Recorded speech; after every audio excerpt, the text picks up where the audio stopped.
Posisi bersetubuh paling nikmat.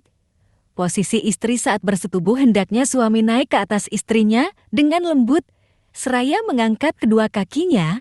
Demikianlah istri mengangkat bokong dan mengganjalnya bunyal, seraya menyandarkan kepala.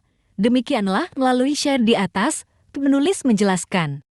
Setelah mempelai laki-laki memenuhi semua adab hubungan badan yang telah dipaparkan pada bagian terdahulu, maka dipersilakan baginya untuk menikmati apa yang telah dihalalkan oleh Allah baginya.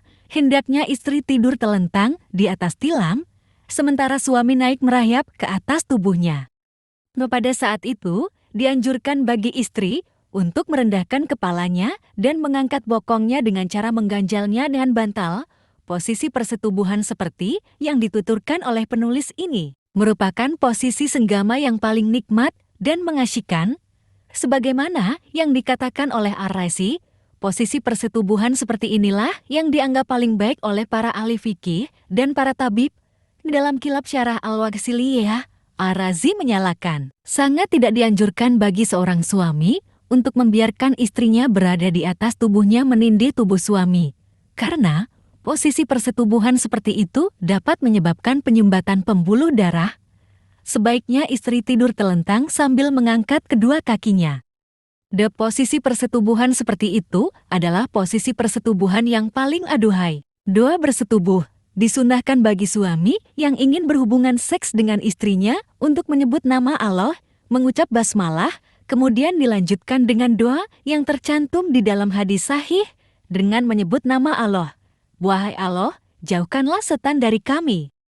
Dan jauhkanlah setan dari apa yang Kau anugerahkan kepada kami. Dengan doa itu, jika ternyata kemudian hubungan seks tersebut menghasilkan anak, maka setan tidak akan dapat mengganggu anak tersebut. Dalam kitab Al-Qiyah dikatakan, disunahkan bagi seseorang yang hendak melakukan hubungan seks untuk terlebih dulu mengucapkan basmalah, membaca surah Al-Ikhlas. Tidak perlu membaca takbir ataupun tahlil, lalu membaca doa dengan menyebut nama Allah yang Maha Tinggi lagi Maha Agung. Wahai Allah, jadikanlah ia keturunan yang baik jika Engkau menakdirkan untuk mengeluarkan keturunan itu dari sulbiku.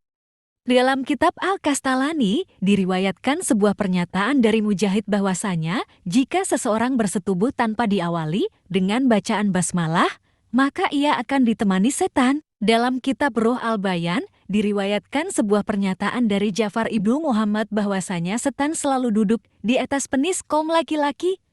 Maka, jika laki-laki tidak mengucapkan basmalah sebelum berhubungan seks dengan istrinya, maka setan itu akan masuk ke dalam vagina sang istri bersamaan dengan penis laki-laki tersebut. Abu Hurairah meriwayatkan, Rasulullah bersabda, "Wahai Abu Hurairah, jika kau berwudu, ucapkanlah bismillah. Karena para malaikat yang menjagamu akan menuliskan untukmu banyak kebaikan sampai kau selesai berwudu. Dan jika kau akan berhubungan seks dengan istrimu, ucapkanlah bismillah.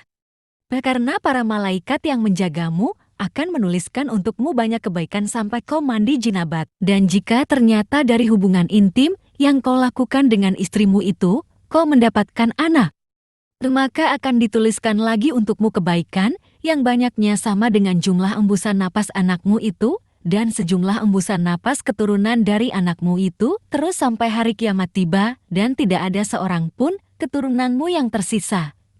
Wahai Abu Hurairah, jika kau mengendarai seekor binatang tunggangan, ucapkanlah bismillah walhamdulillah, karena akan dituliskan bagimu kebaikan sejumlah langkahmu dalam perjalanan itu.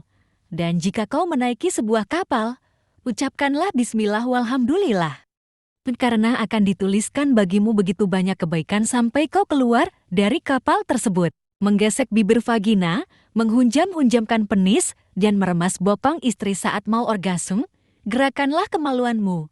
Tak usah ragu-ragu, lakukan terus-menerus sampai muncrat air manimu.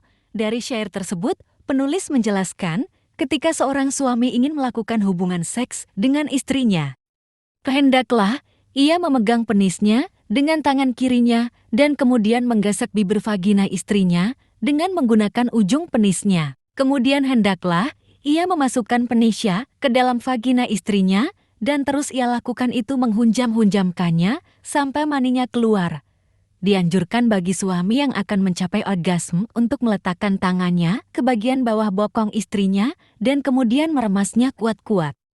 Karena dengan melakukan tindakan itu, niscaya ia dan istrinya akan merasakan kenikmatan yang tiada tara. Dalam kitab Al-Aidah diterangkan, posisi persetubuhan yang disukai perempuan adalah posisi telentang dan kemudian suami menindihnya. Sementara posisi kepala istri dibiarkan agak ke bawah dengan cara mengganjal bagian bokong istri dengan bantal. Kemudian hendaklah suami menggesekkan kepala penisnya ke permukaan vagina sang istri dan kemudian memasukkan penisnya ke dalamnya sambil menghunjam-hunjamkannya maju mundur. Hingga ketika suami merasa dirinya akan mencapai orgasme, hendaklah ia segera meletakkan tangannya di bawah bokong istrinya dan kemudian mengangkatnya. Jika tindakan itu dilakukan, maka ia dan istrinya pasti akan merasakan kenikmatan yang tiada tara. Tentang melakukan azal pada istri, yang perawan Umar ibnu Abdul Wahab berkata, sebaiknya laki-laki yang akan bersetubuh dengan istrinya yang masih perawan tidak melakukan azal sebagaimana yang sering dilakukan oleh beberapa orang dungu. Hendaklah ia membiarkan air mani yang keluar dari penisnya masuk ke dalam rahim istrinya. Sembari berharap, semoga dengan air mani itu Allah menjadikan baginya keturunan yang berguna, dan bisa jadi, persetubuhan yang dilakukan pada saat itu adalah persetubuhan terakhir yang ia lakukan, karena tidak ada seorang pun yang dapat menghindar dari kematian. Yaitu mengeluarkan sperma di luar vagina dengan cara mencabut penis sesaat sebelum suami mencapai orgasme. Dilakukan biasanya untuk menghindari kehamilan, menjepitkan vagina pada penis yang mau orgasme. Adapun bagi seorang istri, amatlah dianjurkan untuk merapatkan vaginanya agar bibir dan dinding vaginanya dapat menjepit penis sang suami erat-erat. Ketika ia mengetahui bahwa suaminya akan mencapai orgasme, hal itu akan membuat suaminya merasakan kenikmatan yang luar biasa dan tiada tara. Doa saat air mani keluar dianjurkan bagi suami yang sedang orgasme untuk membaca doa berikut ini dengan pelan. Segala puji bagi Dia yang telah menciptakan manusia dari air mani. Wahai Allah, jika Engkau menciptakan makhluk di dalam perut perempuan ini, maka jadikanlah ia seorang laki-laki dan namailah ia dengan nama Ahmad demi kebenaran Nabi Muhammad. Wahai Tuhanku, janganlah Kau biarkan aku seorang diri dan Engkau adalah sebaik-baik pewaris. Bacaan doa tersebut juga tertulis dalam kitab An-Nasyiyah. Istri harus mencapai puncak kenikmatan. Jika hendak ke puncak nikmat sebelum istri mencapainya, jangan biarkan itu terjadi, tundalah untuk sementara. Dengan syair tersebut, penulis menjelaskan, jika seorang suami hendak mencapai orgasme sementara istrinya belum, maka amatlah dianjurkan baginya untuk menundanya, karena hal itu merupakan sunnah Rasulullah. Dalam sebuah hadis dikatakan, Rasulullah bersabda kepada para sahabat, senangkanlah istri-istri kalian, sesungguhnya kesenangan mereka itu adalah pada kemaluan vagina mereka. Dan dalam hadis lain, Rasulullah bersabda, nafsu berahi memiliki 10 bagian. 9 bagian darinya ada pada kaum perempuan. Sementara bagian yang ke-10 ada pada kaum laki-laki. Hanya saja Allah menutupi berahi kaum perempuan itu dengan perasaan malu yang mereka miliki. Apabila seorang istri telah mencapai orgasme sebelum suaminya, maka hendaklah sang suami segera mencabut penisnya dari vagina istrinya. Karena penis yang tak kunjung dicabut dari vagina yang baru saja mengalami orgasme akan dapat melukai vagina tersebut. Adapun tanda telah tercapainya orgasme seorang istri adalah menitiknya keringat pada dahinya dan dekapannya yang semakin erat ke tubuh suami. Kaum perempuan memang biasa melakukan itu setelah mencapai orgasme untuk meregangkan otot-otot tubuhnya. Selain kedua tanda itu, tanda-tanda lain yang menunjukkan bahwa seorang istri telah mencapai orgasme adalah keengganannya untuk memandang langsung ke arah wajah suaminya, serta adanya gerakan tubuh seperti menggigil dan gemetaran yang ditunjukkan oleh sang istri. Pentingnya orgasme secara bersamaan. Puncak nikmat yang terjadi bersamaan akan menumbuhkan cinta. Puncak nikmat yang tak terjadi bersamaan akan menumbuhkan benci. Melalui syair tersebut, penulis menjelaskan, pertemuan antara air mani laki-laki dan air mani perempuan pasti akan menimbulkan perasaan cinta antara sepasang suami istri. Tetapi jika yang terjadi adalah sebaliknya, suami mencapai orgasme lebih dulu daripada istrinya, maka hal itu dapat memicu timbulnya kebencian.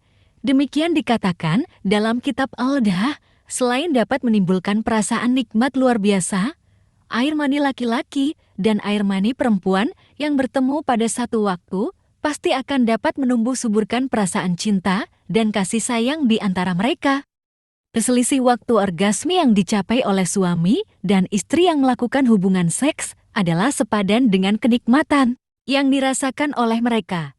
Jadi, semakin jauh selisih waktu tercapainya orgasme antara keduanya, akan semakin dekatlah mereka ke arah perceraian. Rasulullah bersabda, jika air laki-laki mendahului air perempuan, maka anak yang dihasilkan akan mirip dengan saudara kandung ibunya. Hadis riwayat Muslim.